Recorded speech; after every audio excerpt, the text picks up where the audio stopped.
Hey, what's up, y'all? It's your girl Jay. Welcome to my channel, Still Becoming. So today we are going to be talking about pregnancy and depression. I'm going to be giving you guys a little backstory of what I went through this past year. I recently had my son in July of 2020, and I went through a big depression throughout my entire pregnancy. So I'm going to be giving you guys 4 tips that I used that helped me in my 3rd trimester once I started, trying to find different methods to try to get things a little bit under control. So before we get started, make sure you hit that big red button down below, subscribe to my channel, okay? If you like what you see, make sure you thumbs up the video, and then also share it with somebody, okay? Share it with somebody who you think might benefit from this content, you know what I'm saying? So we can keep this community growing and flowing, okay? So let's jump right in. So I pretty much spent my entire pregnancy detached from everything. Emotionally, it was the most challenging 9 months, okay? And ended up being the opposite of everything I had hoped for. Now, I don't want to say I didn't want my child, I just didn't want him under these current circumstances. For my 2nd time around, I wanted to do things differently, the quote unquote right way. You know what I'm saying? And I wanted to be married, okay? I wasn't married in my first relationship.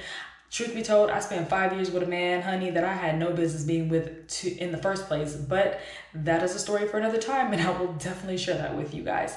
So once that relationship ended, I promised myself, I was like, Jamie, let's try it a different route, okay? I want a healthy relationship. I want it to be happy, you know what I'm saying? And I totally missed the mark on that. One of the major reasons that I just wanted to do it differently was because I wanted to raise my son in a 2-parent household. It is difficult raising kids in separate homes, and I do not recommend it. So aside from a little anemia, me and the baby were perfectly healthy. It was just my mental. I was depressed the entire time, and I felt nothing like myself, you know? Plus my relationship was at its rockiest ever. Like, some things had went down between us and we were just not seeing eye to eye. You know, mind you, we have been together for 9 years. So on our 9th year, it was like the worst. And it really made me rethink even wanting to have this baby. At times I did regret it, and I felt like I had let myself down because I didn't stick to the plan that I wanted. Plus, I really wanted to provide a better example for my children. I wanted to show them, if done right, what a healthy relationship could look like. And I totally was not doing that. I was doing something different, okay? You know, here I am, a 33-year-old woman with 2 children by 2 different men, and just the thought of it made me cringe, you know? And so let me just put out a disclaimer. This is no shade to anybody. You know, things happen, life happens.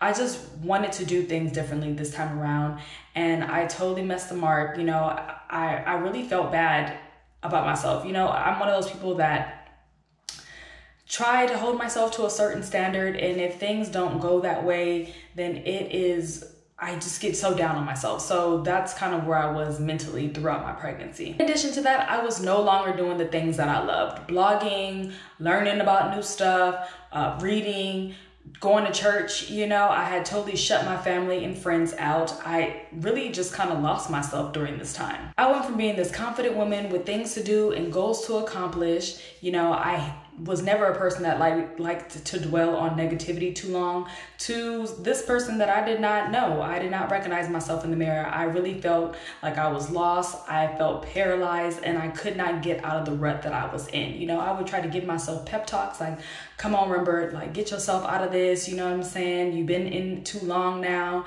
But honey, my pep talk was no good here.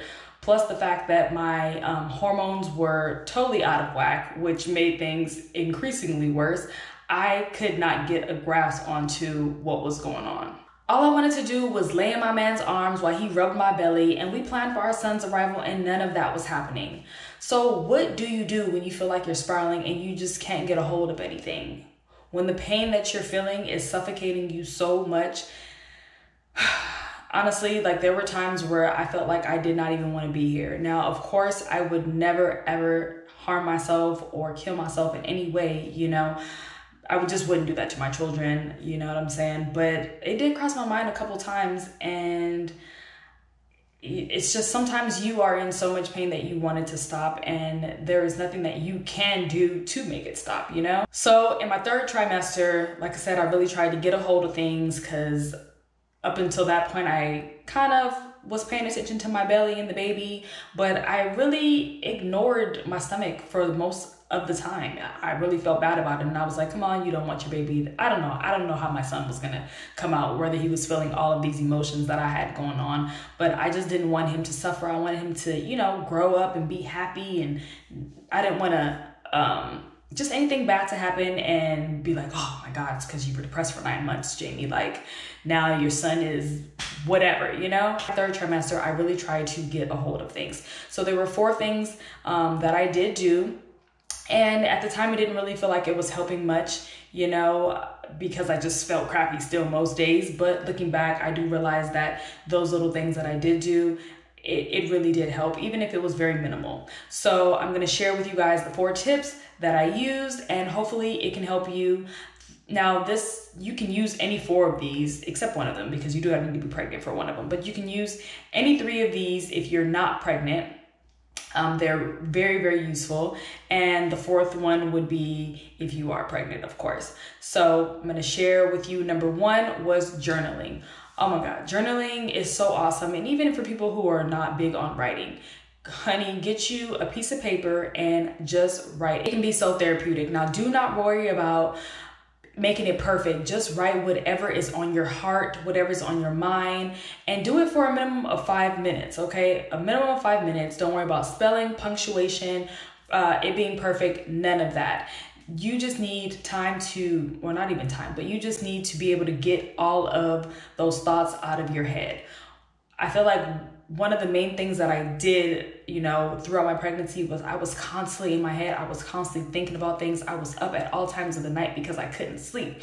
You know what I'm saying? And so I had all this energy and just frustration inside of me. I needed to get it out some way. So this was one method that I used to release that energy. You know, a lot of times it can help you just process or figure out things and really, hopefully, or maybe even come to a resolution. You know what I mean? Just kind of getting everything out on paper. So I highly recommend journaling. It's great. I still do it now, and I've actually always done it throughout the years. I'm really terrible at being consistent with it, but when I am going through something, it does help me a lot. And I'm a person that does not like to, I would say it's hard for me to open up to a lot of people. So this is a way just for me to kind of release that energy, and really, I do feel a lot better afterwards after doing it. So I highly recommend that. My second thing is therapy. Now, I know back in the day, therapy was seen as a negative, you know, like something must really be wrong with you if you were going to therapy. But these things,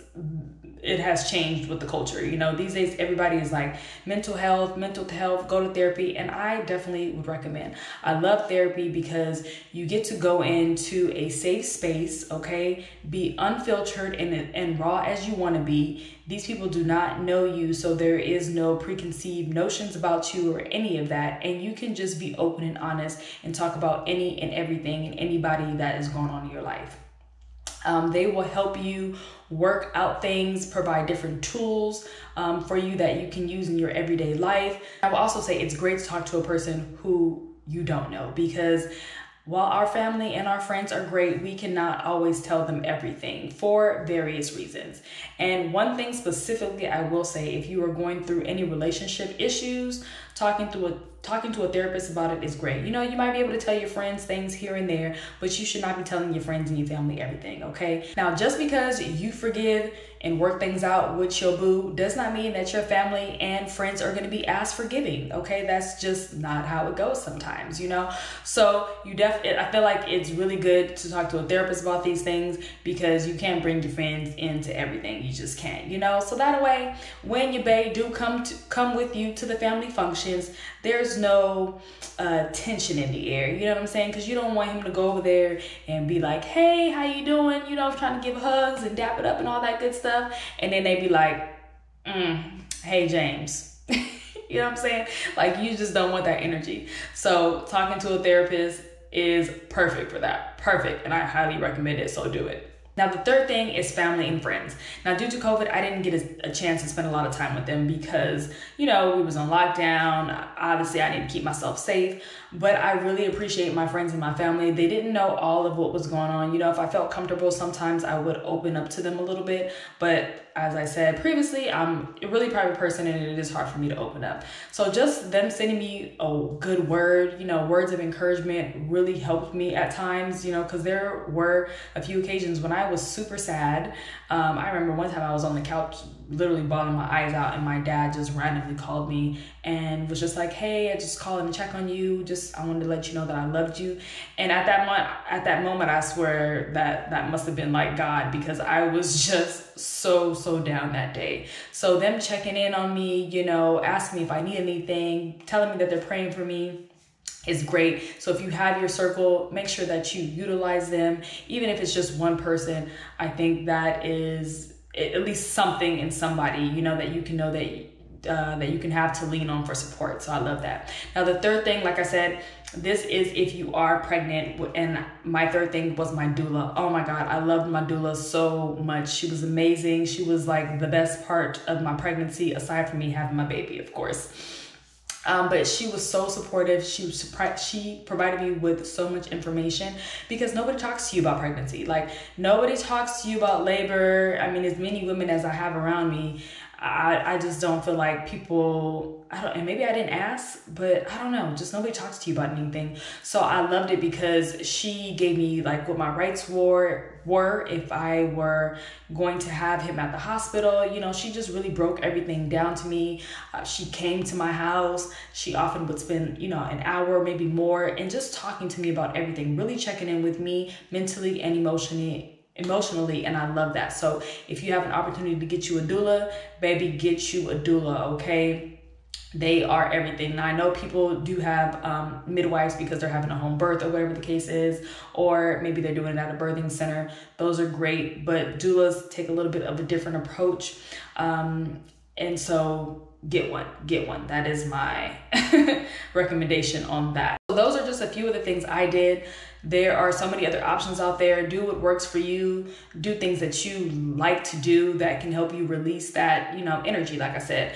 And so that could be exercising, that could be art, that could be hitting a punching bag, you know what I'm saying? Getting in that gym and just really working out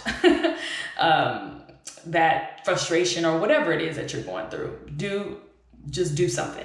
Now, it's crucial to know that you are not alone in this situation, okay? Oftentimes we feel like nobody's gonna understand, we're embarrassed, we feel stupid.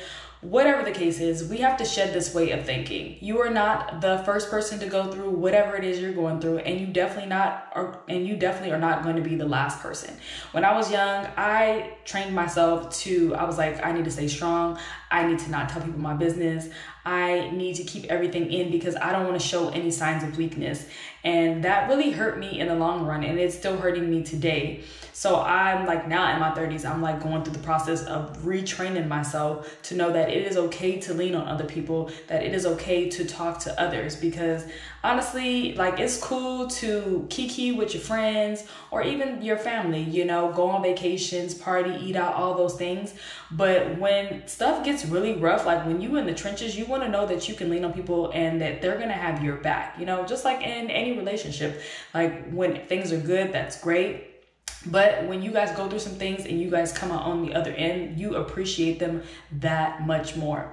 Plus, a lot of times people are going through things by themselves and they don't want to burden others. So they rather suffer in silence, not knowing that, hey, your girlfriend could be, going through the same thing that you are going through at that very moment, or even just be able to provide advice for you. Like, hey, I went through that before, and these are some of the things that I did that helped me. And so there can just be so much relief in just sharing your story, sharing whatever it is that you're going through. And even if your friends or whoever don't understand, just having them listen and be a shoulder to cry on, or whatever, hell, pig out with you, I don't know. Just use the people that are around you. Real strength is seeking help. The real strength is leaning on others and doing the work every day. It's easy to give up. It's easy to be like, well, this happened to me. Oh, well, I'm just gonna sulk in it. But it honestly takes courage to be like, you know what? I'm gonna get up today and I'm gonna do my best. I'm gonna try to fix it. You know what I'm saying? I'm here to tell you that my life is still a mess. Okay.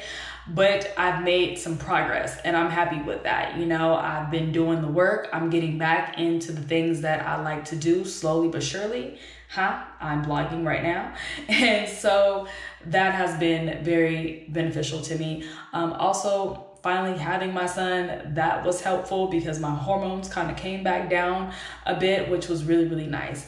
But one of the major keys in all of this is to be patient with yourself. Allow yourself, give yourself grace during all of this. You know, I was so in a rush to just like, come on, Jamie, snap out of it, get it together, that honestly, everything I tried to do, I couldn't get out of it. And I really just had to be patient with myself and give myself time. I had to let myself sit in whatever it was I was going through, and be kind to myself. Tell myself that it was okay to feel how I was feeling, that I didn't need to put a time stamp on it to be better by next week. You know what I'm saying? Even like having conversations with my son's father, he would be like, you know, this is what you need to do. You need to get out of it, blah, blah, blah. And like, he was telling me everything that I had. Like, I already know all of this, but right now I can't. I just cannot. And you need to be patient with me and allow me to feel the way that I'm feeling.